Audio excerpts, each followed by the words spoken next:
Yeah, Star Creators Africa. Hello everyone, welcome again to Reality Check. This is our 8th episode. My name is Ariel. Anyway, my name is Bright. Ariel, and that is I'm Ella. and we have Bryce here today on set with us speaking on cinematography. Let's give it up for Bryce. So Bryce, tell us something about yourself. Who is Bryce? Bright, Bright. I'm a man of many hats because of the things that I do, but at the core, I'm a creative, but I'm a businessman who does creative things.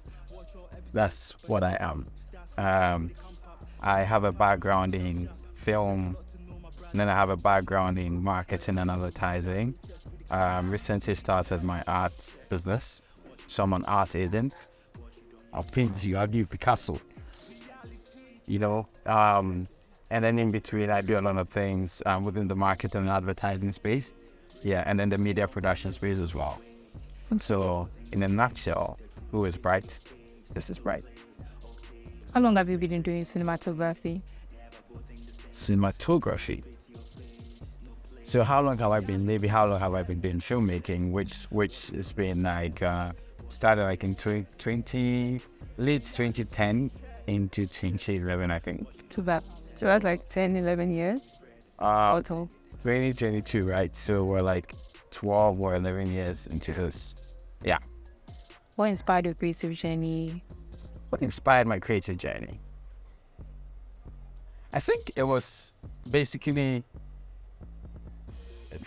thinking, sometimes you want to able to have control over a lot of things, and knowing that you can be a demigod, I mean, you can be God, then you have to be demigod. Knowing that I can string people's emotions, I can do XYZ, or I can probably collaborate with the director, with a good copywriter, with a good production house to tell great stories that can string emotions and cause behavioral changes. I can probably do something that would make you want to probably now wear a longer eyelashes, through a film commercial or like a billboard campaign or something, So for me, I felt it was just interesting, and also being able to wear a lot of hats. Today you're working on an insurance company, The next minute you're working on a condom campaign.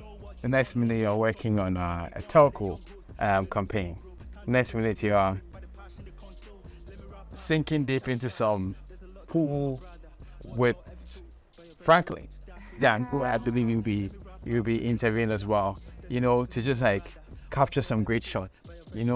Going the height you have to go, and all because you want to actually cause a certain change, thinking mindset, and also to actually let people do what they're probably not going to do, or people do what they're going to do. So these are all the meanings why I decided to do this. But then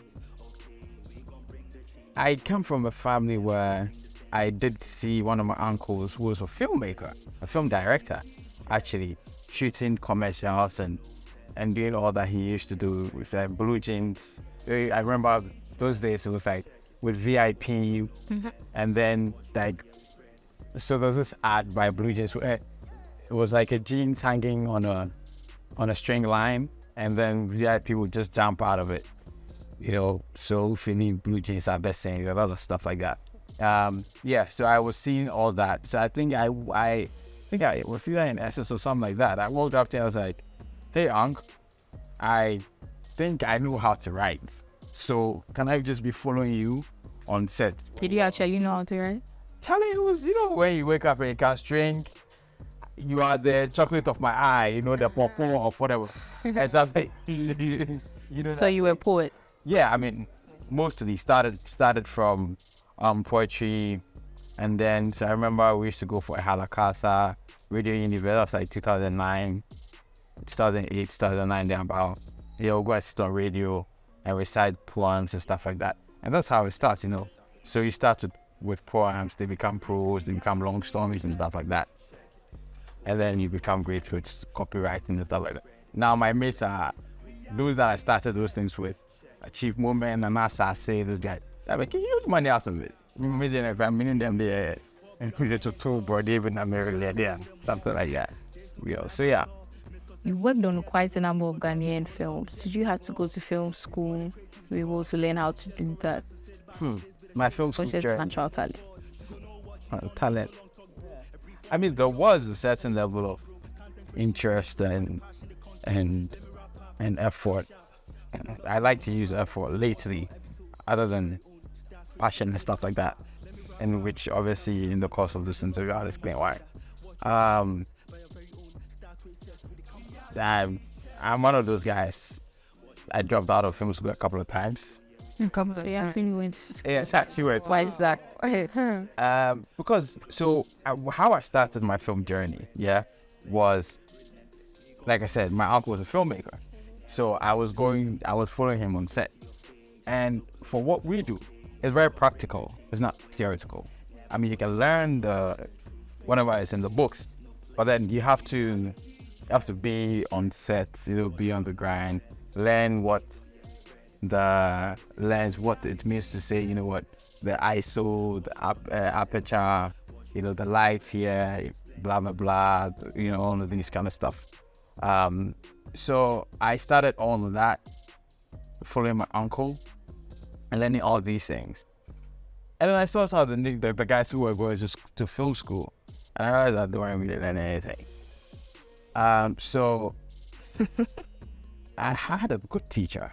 He was actually, one of the best.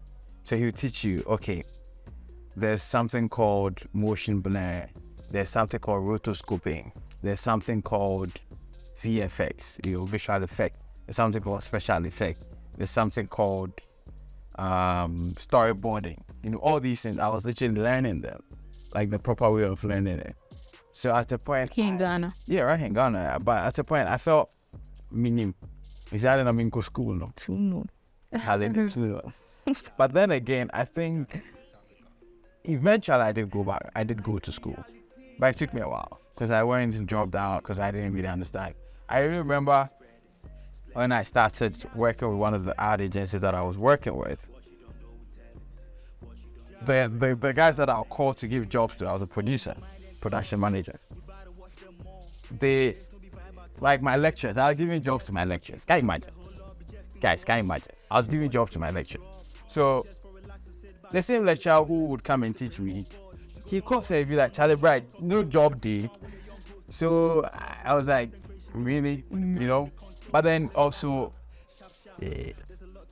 I did have to understand what it meant to be humble and sit before those who know and who's been before me, and also get that knowledge that they have, in teaching you that there's I really remember the class where they'll put the cameras down, those GTV huge cameras, and then they'll say looking room, yes, looking room, you need to follow the subject and create your looking room. When they turn, you need to follow. I was like, actually it makes sense, because some of these things sometimes you forget them and stuff like that. But then also, it also gave me the definitions and the explanations for most of the things that I was doing practically.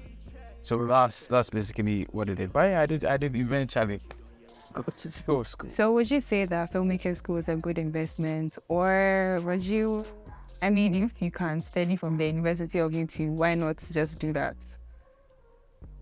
Yes, but I think if you're able to marry the two, you need to find a balance. Everything needs to have a certain balance. For me, I do believe that. And that is where you can become great.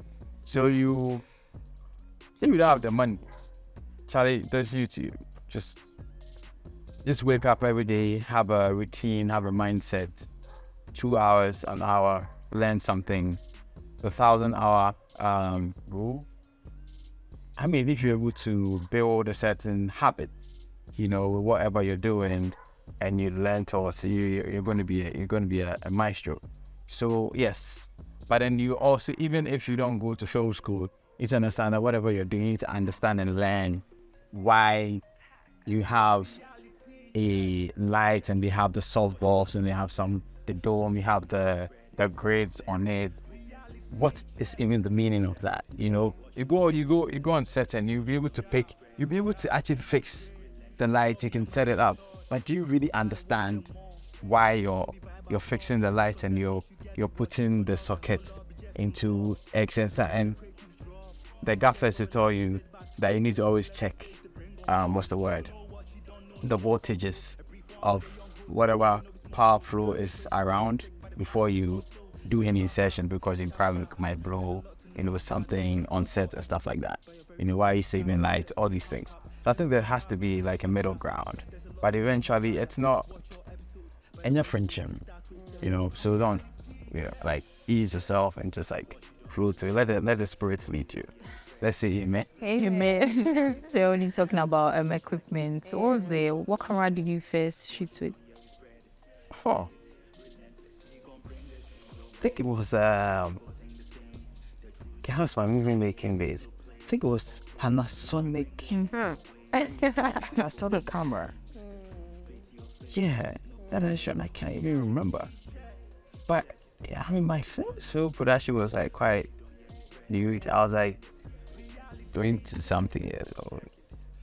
I was a production coordinator, and it was quite a huge project. It went on to win award at the Ghana Movie Award. Sorry? The outcome was good. Yeah, I thought it was very good. Went to win like the Ghana Movie Award, so best special effects film. That's like 2010. Yeah. Come and see me. Special effect. Yeah. No, it was good. In which I mean, 2010. Looking back, I mean, a lot of things could shit. But by then, that was like it was the standard in the Ghana movie industry. Yeah, fire. That kind of thing. So that was basically what it was. And along the line, I've come to use, I think, almost every quality camera on the market. From the Aries to the Aries. Yeah. So even some of these Sonys and whatever Sonys there.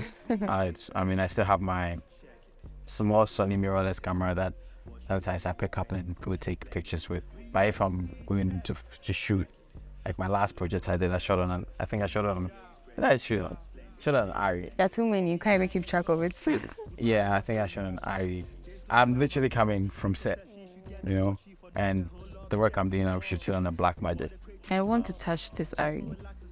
Oh, yeah. I mean, and maybe we can delve a bit deep into that. Everybody feels like it's the camera or it's the equipment. Yeah. But it's also the person manning the equipment. Right before I came to stay here, I was having a conversation with a friend, Franklin, who is actually the mastermind of this show, which I think we need to give Franklin a shout out. We give him a and I was telling him that he was like, "Oh, Brian, he has to replace his equipment." Blah. I was like, "Bro, no way back. Charlie, Rebel T5 was a T3. You need change, man. And this is like way back, and you still see the work that people are using that Ben Bond. I need to mention Ben Bond. Someone like Ben Bond was, and as of now, he's still not using some of these your fancy cameras and stuff like that. But then his images come out really clean, really sharp. I remember Apag. Apag is one of the guys. I remember working with Apag. That was one of the Sonys with out first. I think I did a job with Ramesh for MTN. And he shot on the Sony A7 Mark III or something like that. It was camera, But he was like, Ramesh usually shoots on the Aries and stuff like that, and the red. But he shot on that, and it was a beautiful work. It was a very beautiful. I think it was when MTN was hitting the 50 million customer mark and stuff like that. So equipment are equipment, There's standards to everything. But then again, I mean, after you hit a certain standard, it's what you can do with the equipment. Some people are doing their DIYs, do it yourself, like creating a lot of things, and then you watch it and you feel like it's $100,000 budgets that they use to shoot whatever they're shooting, but then you go and see it, so they did it in some corner with some stuff that they use their ingenuity, their creativity to figure out how to, I don't have $10,000 to buy this equipment, or I don't have $10,000. I don't even have $1,000 to buy a drone. I saw what Franklin did. I'm always going back to Franklin, which is impressive. If people are doing great stuff, you actually need to give them the shout outs. And I saw that Franklin was sitting, or one of the guys was sitting on a moving car with I think a gimbal, and then trying to make it look like a drone. That's like this kid, But so I think it has a lot to do with creativity, and also being able to know what you need at a certain given time, and then just going for it. Don't overbuy things, because before you're not probably even using them. And then and you know how technology is. Today it's there, tomorrow it's not there. You want to upgrade, you want to buy a new one and trying to stuff like that. So yeah, that's basically what I think. So my question, I'm sure you've heard about all these and that. Which one? Which one? Which camera? Which camera have you heard of? The Ari. The Ari. Then Fuji. The Fuji, yeah. Canon, obviously, the famous Canon. Also a good one. Yeah, the famous Canon. Nikon. Yeah, the Nikons too are good. There's this video where you see it's like people, we have these like 5 guys in the gym, in a spa or sauna. And then, so Canon came to sit down, big boys. And then, I think the Sony or the Nikon, I can't remember how it was, but the Sony or Nikon came, and it came to show them. And then this other camera came, and then you could see the other camera trying to like hide, and then the red came, the black magic came, and they were just get out. And then the Aries came. I mean, watching the film 35 minutes and stuff like that. Like the Meji Anapis and stuff like that. Meji is a great guy, a good friend. He's shooting, making huge money, and doing like great stuff. If you're a filmmaker and you don't know about Meji, you can just Google him or try to follow him on Instagram or some of his works. He's just a great guy. Meji is really, really good. Have some guys too in Ghana, like Andy Majites, and I met this gentleman recently, I think Daryl or something like that. You have Skyface, you have Nicholas. Yes. Because Ali, Wade, all these guys are doing great stuff with probably, and sometimes I look at their work, I'm mostly producing, so I like them looking for the money, looking for the project and stuff like that. And sometimes I feel like if I could give maybe an Andy or whoever a good budget or get him a great job, he's probably going to kill it. You get me? Because they're not even, like, the creativity is there, the talent is there. Like, you see, they could do more, like the Bab's direction and stuff like that. They could do more with good budgets and then good equipment and stuff like that. So you're implying that your equipment can compromise your creativity? Not necessarily. What I'm saying is, and there has to be a balance, Obviously, your equipment can obviously. So it can? Yeah, and a sound guy. So, I remember I was calling him some time back. I've been working with him for like 8 years or so. So seeing me, I was just shocked. Yeah, it's got me too bad. I remember I wanted to buy some equipment and I called him and I said to him, "Oh, mentor, have to mention this boy at Daiti, the sure, the sanizers, the blah blah blah." And he's gonna tell you, "Oh, we told we are XYZ, based on the way do that, based on I said, be all surround, it be a directional, it be a why, it's MBB." You understand? So all of them, they have the job to do. Just know what you're doing and what you need. That's all. At the end of the day, even our output, on TV, you shoot all this. hundreds of thousands of dollars of ads, and the output is 1080 by 1920, and stuff like that, because of the outputs that these TV stations are using. Yeah, and so you see that, when you're editing the way the quality was there and the images were sharp, but then they go and play it and you see they downgrade it. Some people just even don't understand. That's the thing. They don't understand why you're sending the work to them in a certain format, and why you're even shooting in a certain format. So you give it to them and they don't let you look at your shots on some DSLR or something like that. Yeah. Some people do not believe that there's money in filmmaking. So do you make a lot of money? I mean, yeah. For me, I think there's this part for Desiderata. I wish I can Google it right now and read it to you, but maybe somebody should Google. You should Google it. I talk and then I can Desiderata. If you work hard, if you are diligent, if you have a good attitude towards work, if you have even confidence in what you're doing, even if it's sand, you sell it, you make money.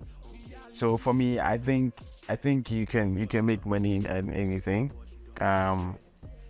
So there's money in filmmaking.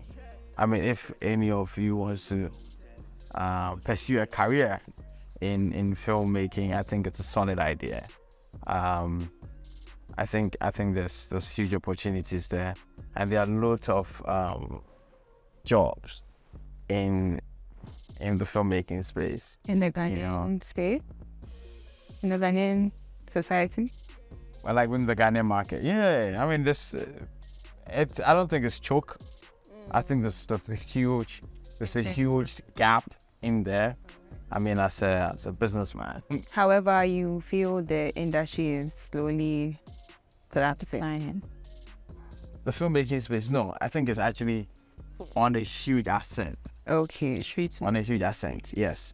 And I'm saying this because of, once again, the works I'm seeing coming from Ghana. Okay. And I mean, I travel. I think I travel. I'm a widely traveled gentleman to them too. And I've seen some works from other places. I've been on set in other countries, and I've seen what other people are doing. And you come back and you come and see what people are doing here. And I think there's huge opportunities.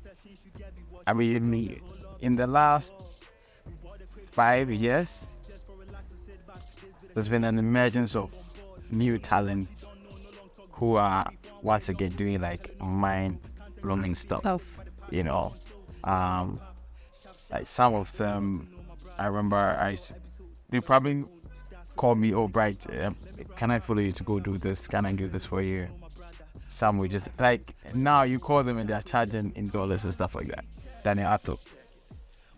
That was just by the way, but I like to give examples for what to go to y'all. And not just Daniel, but a lot of guys on the market, Onassis, all these boys, even the Franklins are there, so even the Mees, and you could see that there's huge growth. The Frank Tamakos, they're doing great work. I mean, you're probably sitting with them eating fufu on a Sunday, but then like you could see there's this great talent, coming out, and I think there's huge opportunity here. If you want to pursue it, you can be a sound man, you can be a gaffer, you can learn, you can be a grip, and please Google all these things, and you can be a producer, production coordinator, production manager, you can be a director, you can be a best boy, and a lot of jobs within the filmmaking space. You can be a storyboarding artist, somebody who just, I think there are huge opportunities in there. You need to find what you're good at, and just like hone in hits the new world, it's hot. So for me, that's what I believe should be. Other than there's huge opportunities. So, I mean, don't belittle yourself. Just keep going, and yeah, you make huge. Would you like to read the poem or just? Yeah. So there's a part that I actually wanted to. Yes. So it says. There's this part which says, enjoy your achievements as well as your plan. Keep interested in your own career, however humble. It's a real possession in the changing fortunes of time. I think that's what I wanted to talk about. And this was it's an artwork that I still believe is like framed in my former boss's office, Joe Nete. I mean, a lot of us got our training, advertising, marketing from him. Actually, the first ever black man, African or black man, to become the world advertising president, which is like International Advertising Association president, which is a huge salute to him. And most of the time, Joe will tell you, even the security man, respect him, respect his job, because the best idea sometimes can come from that security man sitting outside. What I'm trying to say is, don't belittle yourself. You can be anybody if you believe in what you're doing, and then also you believe in your little efforts and your little achievement. So just to tie it to, and that filmmaking is a great business and stuff like that. It is great if you believe in what you're doing and then go slowly and build yourself up as well. Yeah. So. Okay. So as a businessman, how do you merge the business aspects with the passion?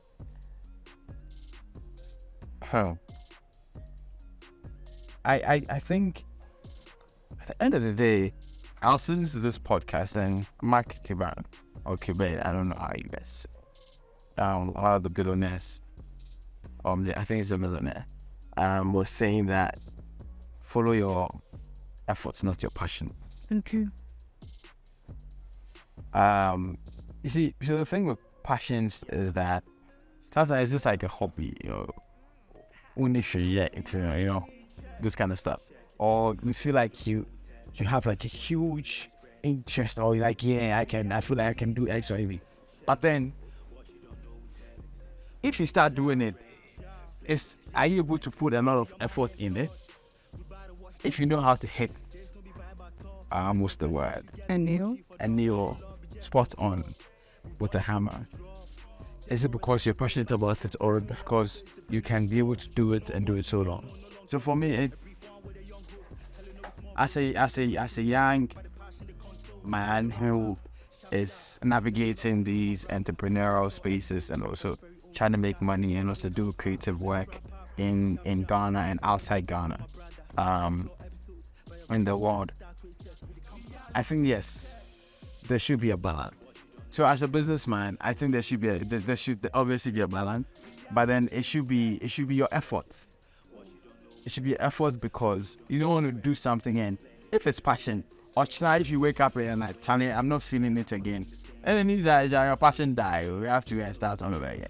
But if you know it's your efforts that you're putting in, and it's the energy, and you are able to do it and do it well, it encourages you to go harder, to do more, to find even better ways of doing it again.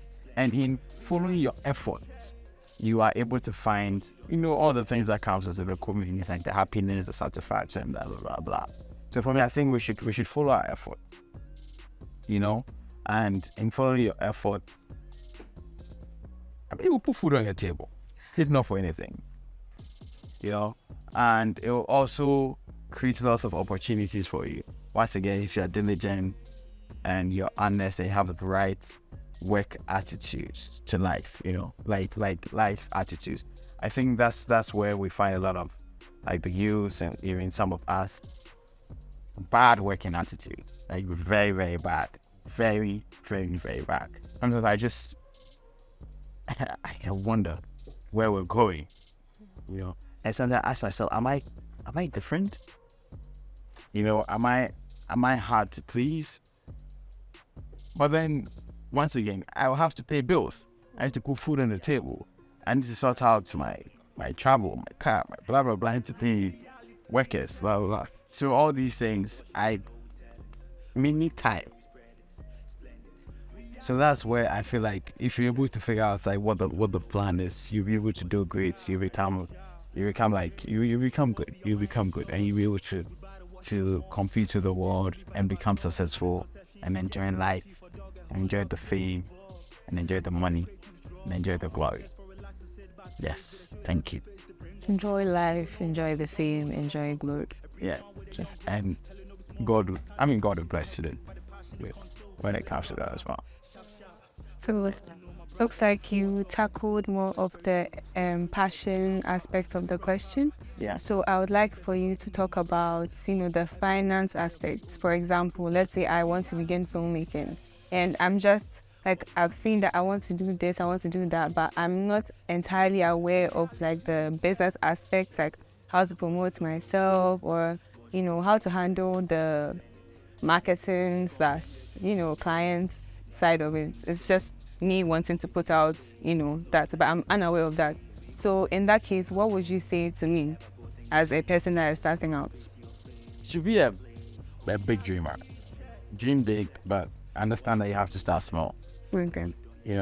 Rome wasn't built in a day. You have to see yourself that you're starting. You're gonna probably have to see if you can collaborate with people. Collaboration is very important. If you think, and for me, I think when we're starting, I was gonna say that can we switch the filmmaking to and say the creative. Okay. So whatever I've said here, just applies to the creative space. Even though just creative, there are not like spaces around. But then again, I think I used to work with an agency. I was employed and then I stopped. And I started working for myself, built my own company, my media productions, art business, and then also my small boutique, marketing communications business. And I didn't see myself still growing. Do it, yeah. Yes. But then what I usually do is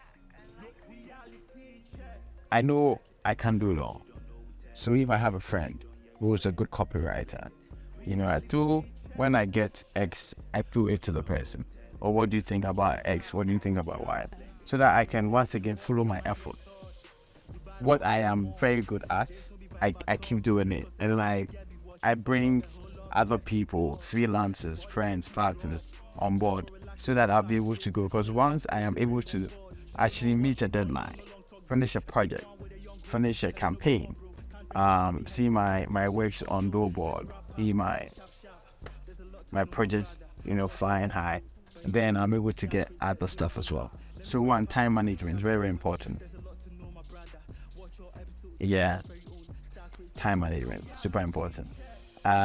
Being able to also understand, learning, like wake up in the morning and say, I want to spend 10, 20, 15, 30, 1 hour, just honing my craft, what I know, how am I trying to better it. And also finding collaborators, mentors, find a mentor. You don't know it all. Find a bright. At a time, to help you do it. Be ready to fail, but fail forward. Don't say, oh, I wasn't able to do this. I failed backwards. I made a mistake, so my cat. Yes, be demoralized, be sad, but pick yourself up and see how best you can rewrite some of the things that you did which you felt like weren't the right ways to do it, and then you keep moving forward. So for me, these are, interesting and but these are the few things that I believe as creatives, you can do, or as a businessman or a businesswoman, that applies to everyone. You can do to build with the brand. And when the money comes, you do small gig, you get some 1,000 Ghana, you get some 5,000 cedis or 10,000 cedis. So the would say over top iPhone 14. Whilst you can probably use the same iPhone 11 to still be taking that Instagram reels and doing those things. No need, you know. Still do your cho-cho. Do your Uber. Once again, if you're planning time and you plan well, so that you have to wake up at 6 a.m.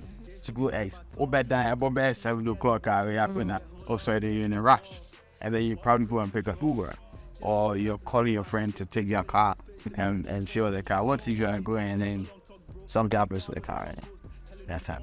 So it still comes back to some of these things that is very important for us to do. So yes, I think it's enough. Tomorrow, I'll give you the other one. So there's this new major concern in the creative industry, and it has to do with the emergence of AI and VR. Do you think that our people are just being dramatic and overreacting, or do you think that it actually has the potential to put an end, or if not put an end, like majorly affect what's going on with us, like our careers? Because right now we have AI that can produce images, produce scripts, write poems. I was reading about I think GPT-3 a few days ago, and it's an AI that can produce scripts. It can write essays, that kind of stuff, captions for your content, those kind of things. So do you think that it is a major threat to our industry? I think as human beings, we need to be susceptible to change. We need to be able to embrace change. I mean, the world is moving at the speed of light, like the rate at which the world is moving up, and the technological advancement, the trends that you're talking about and all that. So you either embrace it or a bit faster rapture. It's tech. Today is crypto, tomorrow is whatever. That's the NFT, that's blah blah blah blah. Metaverse, UFO, all of that. Bringing to the creative sphere. I think sometime last year I was supposed to work on a project. It was a talk show, and I was having issues of finding spaces and stuff like that. So I called a friend who's one of the best visual effects guys in town. And what he said was that he's been researching on how to use this as small space and blow it up. And I think this is what's in the words. It's not the virtual reality, the normal virtual reality, but it's on what's the word? It's where I was actually researching on it as well on YouTube. But basically, what the conclusion we came to is that it's very important for us to understand that these things, they come for you to realize that you need to learn, you need to open your mind, you need to research, and you need to embrace it and to use it to your own benefit. We are in the season of the FIFA World Cup, right? You watch the STVs and stuff like that. They are set. It's just people sitting there. That thing you're seeing is, most of them are not, the real stuff. It's set design. That's the artificially generated,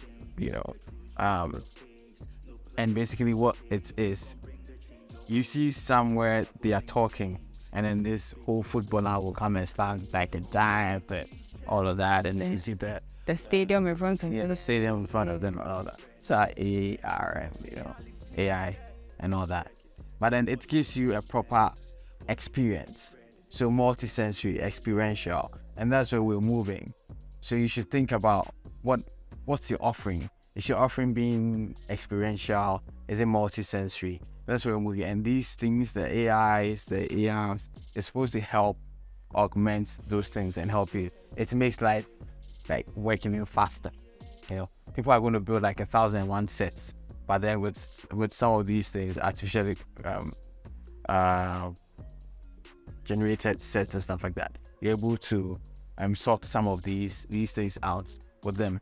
I think it's not, there are the pros and cons, they have the pros and cons, but then you should look at the brighter side and also see how best you can use it to benefit yourself and also work into the future. A lot of visual effects works are shot. A lot of movies actually are shot in rooms and the studios and stuff like that, where the rest of them are also used to do that. Even the motion tracking and stuff like that they use, you see animals talking, and it's so close to being natural. Yeah, you ask yourself, how are they able to do that? They're all stuff like that. So I think we have to let's embrace it, and then see where, know what you want to do. Once again, don't waste your time doing all this plenty thing. Know what you want to do, and if you think it's going to help you, it's going to help you. But then in filmmaking, it's always going to be there. So just learn and then see how best you can use it to support yourself as well. Okay. Are there any other projects that you're working on currently? What new project am I working on? I'm actually working on a lot of things, because in the beginning I told you I'm a business mind who does creative stuff. Yes. Another time I'll explain why I say that. In the last few years, I've diversified a bit into the art space. So, being an art agent, collaborating with galleries, artists, to showcase and curate. I find it hard to say curate, but I'll use the word curate.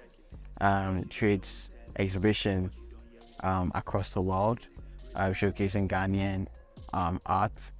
I think that one of the art space is one of the creative spaces. But then again, not just the creative, but it's a really good space. And I feel that it's still within what I do, the creative industry that I'm in, the creative arts industry that I'm in. So I just started that. So I've hosted shows at the UN, UNESCO, yes, in Paris, and it had like huge success. And actually, I think Ghana is the first country that has ever done like hosted a show, like an art exhibition at UNESCO like that. Before I was one of the people who worked on that. So thank you. Hats off to right. So because of that, I've also been traveling a lot. They're trying to partner and collaborate with some of these institutions and stuff like that. The other thing too is still within so any artist, if you're an artist, and you want to reach out to me, I'm ready to work with you, ready to host shows. So I have a show that I work on as well called a Sound Out Premium Art Exhibition, which is an art exhibition in Ghana and across the world, like I said, to showcase. So we did one recently, which had another huge success. A lot of people came to appreciate art and also buy art. So at the end of the day, we're supporting the artist and also promoting made in Ghana, the Ghanaianness in us. I'm still producing, still directing, still working on my media production stuff. So I do outdoor, I do billboards. A lot of people don't know this. That I do a lot of billboards work. I once in a while carry the camera. Not frequent now. I direct production, so commercials, documentaries. If you have money, you can call me, I'll shoot for you. Just by the way. So I direct commercials, I direct documentaries, and I also do a lot of strategy work for brands, who are trying to enter into the markets, and also who are in Ghana, who needs the services of marketing, communications, PR, and advertising. I would want to be remembered and be known as the guy who created a space for creatives to come and enjoy what I've been able to also do for the industry. I know lots of guys say they know me, something like, oh, Bright, Big Man, OG, whatever. But it's also because I realized that in this space, you have to help people, not just help, but if you see that someone is good, you should be able to create opportunities to also link them up and then put them on as well. So for me, I think there are a lot of things I'm working on. I have supposed to be working on a film project, a short film project as well. I have some time. The year's ended till next year. Looking at doing that, and then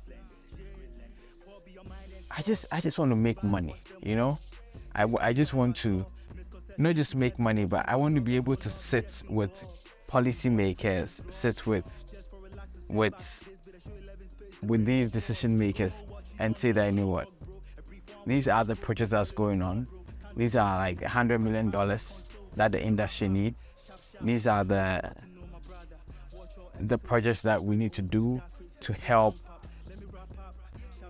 promote and help, to help promote the creative industry. So yeah, I think I'm evolving even with the things I'm doing. I'm taking a bit of a step back in a lot of things I'm doing, but I think eventually that's where I want to get to, where I'm not just producing and then doing so many projects, but then I'm able to sit in certain rooms because of the grace on me, let's say, in it, and also me being hardworking, and then the favor to be able to say, we're closing deals and then we're signing like multi-million-dollar projects for Ghana and for Africa. I'll be happy when these things happen. So yeah. Okay, thank you so much, Bright. I think this is by far the most interactive. Hey, anyway, just smiling, baby. I've actually enjoyed talking to you and being able to share what I do, a little bit of what I do, and looking forward to being back here again. Looking forward to having you around. Yeah. The next time you'll be sitting here and I'll be sitting there, and I'll be interviewing. There? Yes, I'll be interviewing you about, what you're doing now and where it's gotten to and stuff like that. But for me, I think we all need to come together, impact, and make money. Okay. Yeah. Once again, this initiative is brought to you by Star Creators Africa, powered by 11 Space, and because our lovely equipment from MCV Rentals. Can you follow us on TikTok, YouTube, and Instagram, Star Creators Africa and 11 Space. Also, we have our podcast available on Apple Podcast and Spotify, so do check us out. Catch you on the next episode. Bye. Bye. Misconception, she said we watch you for dog, a whole lot, be just involved. We bought the creative drop, just for relax and sit back. This bit of show 11 Space to bring on board. She gon' know what she don't know, no long talk, bro. A brief one with a young host, telling no be small, bro. Concentration be hectic by the passion.